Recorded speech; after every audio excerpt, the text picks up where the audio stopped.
What's good, YouTube? It's your boy Raymond Tackle Forever. Welcome to my YouTube channel. Today I'm back with another video. But before I get into that video, I want to remind everyone to take the moment to check out my playlist that I leave in the description box. Make sure you take the time to click on it, run the views up, leave some thumbs up, and leave some comments. Today I'm back with another review. I'm doing a review of Working for Bojangles 1 year review. 1 year review. This is now October 22. I started Bojangles last year, the second week of October. I don't remember which day, but I know I started the middle of the month in time to get the last paycheck of the month. And I'm sharing my review of working for 2 different stores here in Virginia around the 7 cities. I ain't gonna say the name of the stores, but I would say the manager's names and whatnot, but I would not reveal which store locations in the 7 cities of Virginia. First, I'm gonna start with the first store. I was liking the job at first. It was a very good job. I made my own schedule. I told her later I wanted to work 62, 6 days a week. She gave me just that with every Thursday off. And then time goes on, things started to change. You know, it went as planned for the first 90 days of working there. You know, the first impression. You know, I think it took 90 to 60 days for the first impression to wear off at the first store. And that's when all the nonsense started. That's when I noticed the way they talk to you. I watched one female quit because her husband told her to quit because every time he called the phone, she heard the manager in the background saying, "Oh, you can't be on your phone. You can't be on your phone." You know, and so one day he called like, "Just quit. I need you quitting right now. Quit your job." She hung up with an attitude and grabbed all her things and out the door she went. Never came back. That was my first argument with the GM, the store manager. She wouldn't know how I feel about it. I told her the manager told me in orientation that you guys have a no cell phone policy, but I did not know y'all enforce the no cell phone policy, considering the fact that you have adults working here 18 and up. We all had children and families and what, et cetera, et cetera. And then I went into my situation, like me. I just moved here from Florida. My kids have to be at the bus stop at 6 in the morning to catch the bus to go to school. They catch a 6:30 bus. They accustomed to being on the phone with me until they get to first period. Now that I moved to Virginia, now they don't have that luxury. They're very upset. Like, I'm very worried. You know, would you want your child standing at the bus stop, leaving home 5:45, 10 till 6 to catch a 6 o'clock bus when it's dark outside? Would you want your teenager doing that? And that led to a little back and forth with the GM, where her basically telling me, if you don't like it, if you don't like the policies that Bojangles have, there's a door.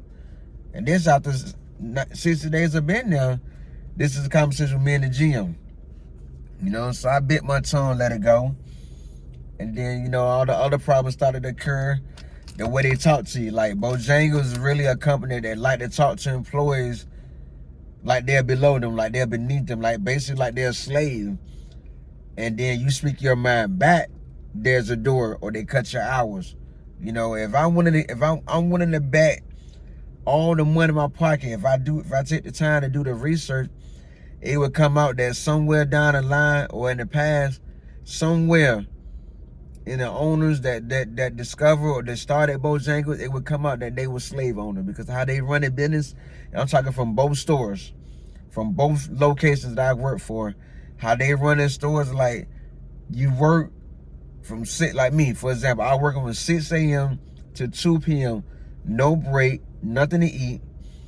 I started bringing in snacks from home when I do my grocery shopping that was strictly for my day job.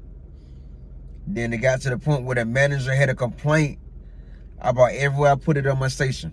I mean, everywhere. If I had it on the windowsill, it was a problem. If I had it on the top where all the stock is, it was a problem. No matter where I had my snack or something to munch on, where it's easy to answer for me to munch on as I work, it was a problem. So I got to the point, I told her, look, something I have to give. I bring in snacks. They keep me with energy through my whole shift. Wherever I put it, you have a problem with it, either you're going to allow me to take a break or you're going to allow me to take time to grab something to eat. I'm not being up from 5 a.m. and don't eat till after 2 p.m. when I get off my first job. I'm not doing that no more. We're not doing that. It's not going down like that. I am not a robot.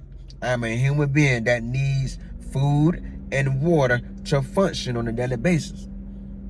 You know, we had words about that, and then it got to the point where I was just doing just that. If I had to go out there and take food to eat, I was doing just that. Every time I bring a tray of biscuits up, I grab me a sandwich, take it to the biscuit area, put honey on it, eat it.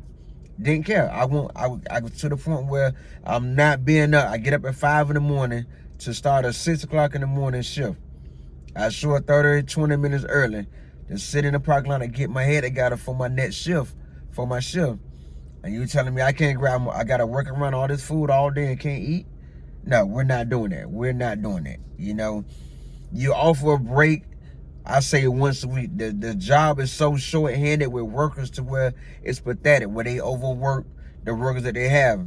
Me coming in, have so many tasks to do, have so many tasks. As soon as you start a conversation, they want to kill your conversation with more work for you to do.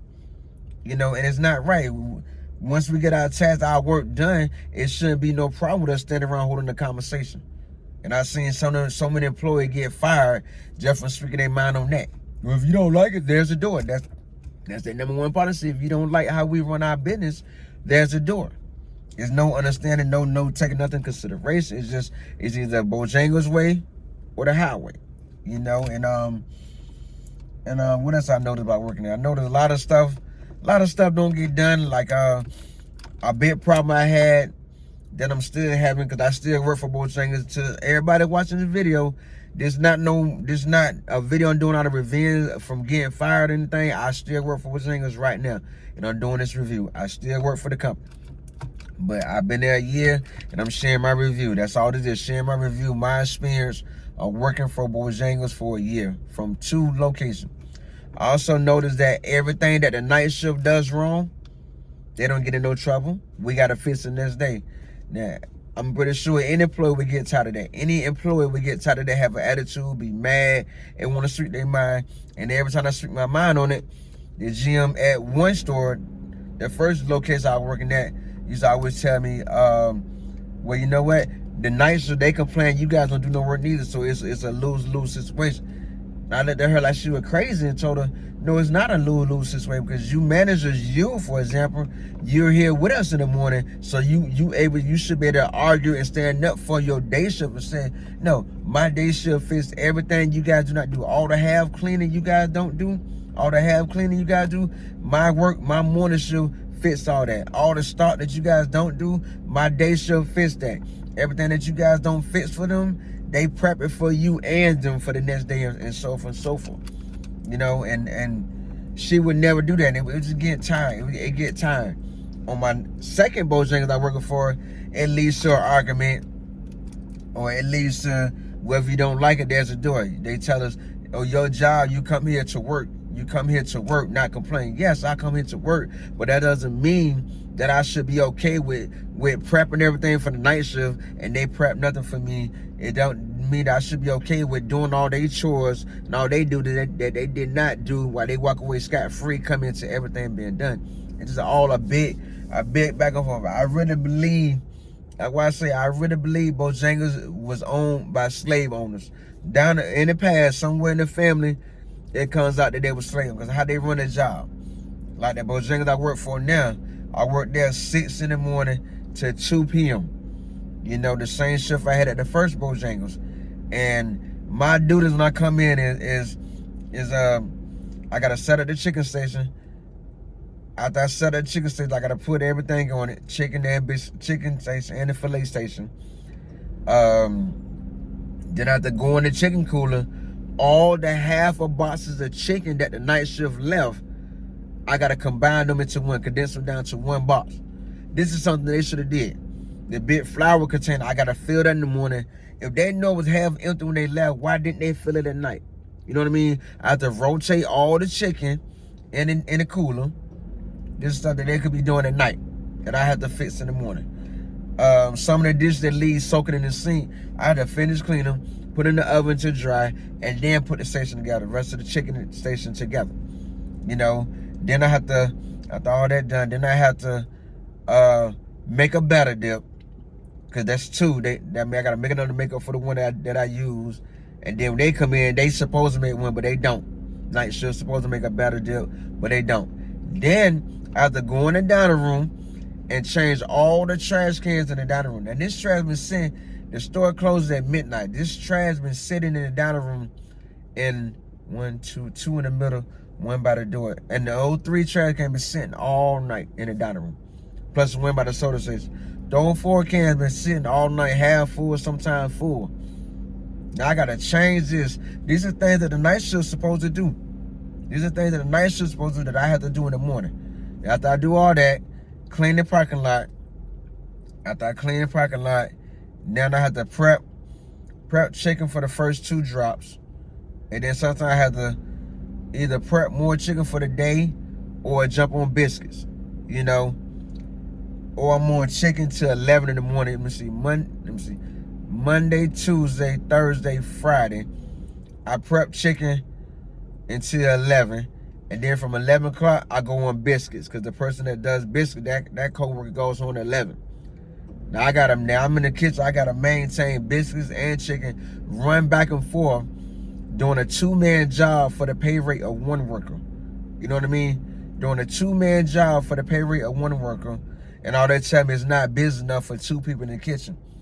But yet they still there hiring people and no new workers for the kitchen. These are complaints that all the kitchen staff have, and they get ignored.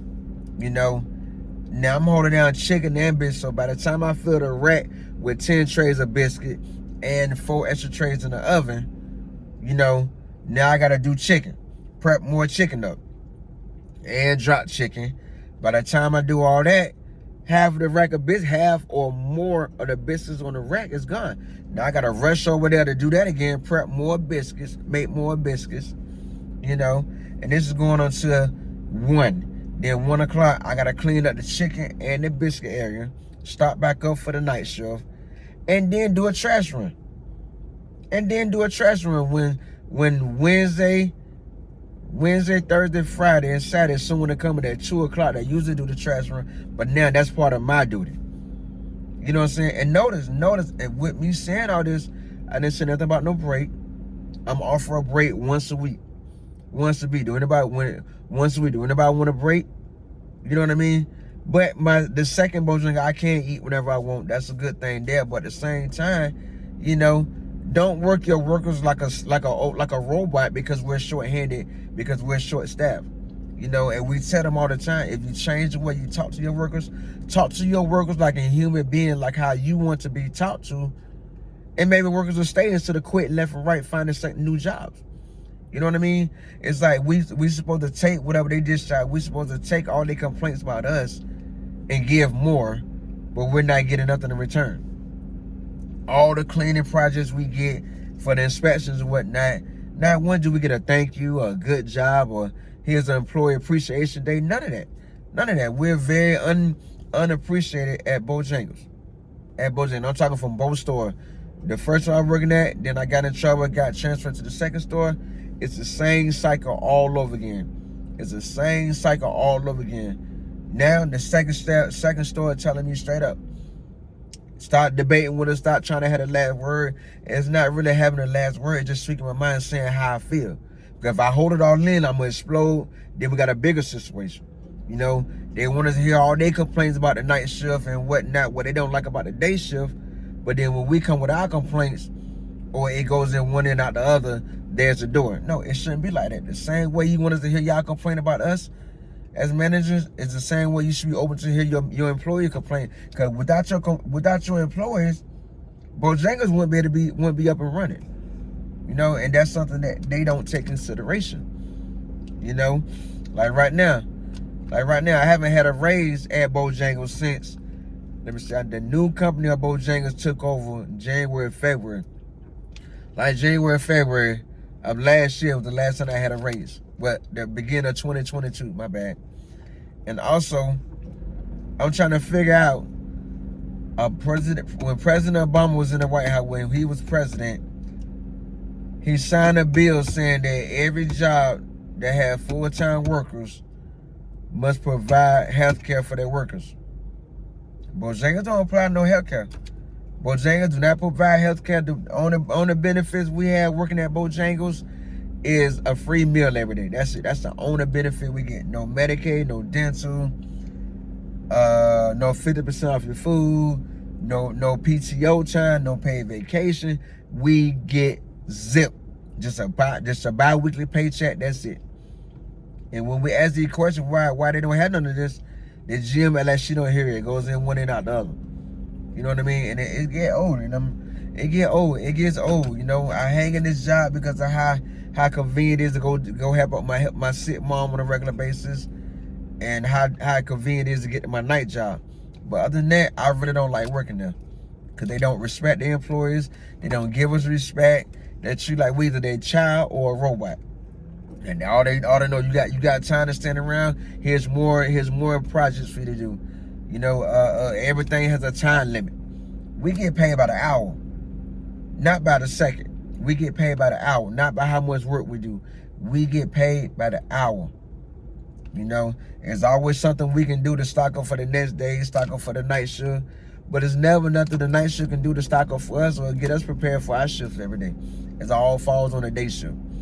And all the prep, everything get done on a day shift, and then like we supposed to accept that and be okay with it.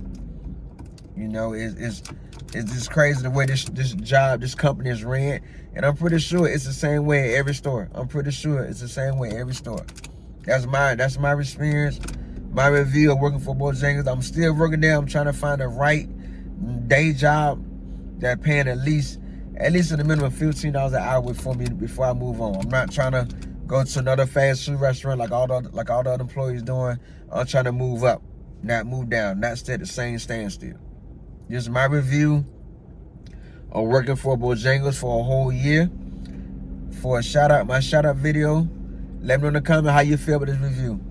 You know, how you feel about it. Let me know in the comments. I give you a shout out in my shout out video the last Sunday in October.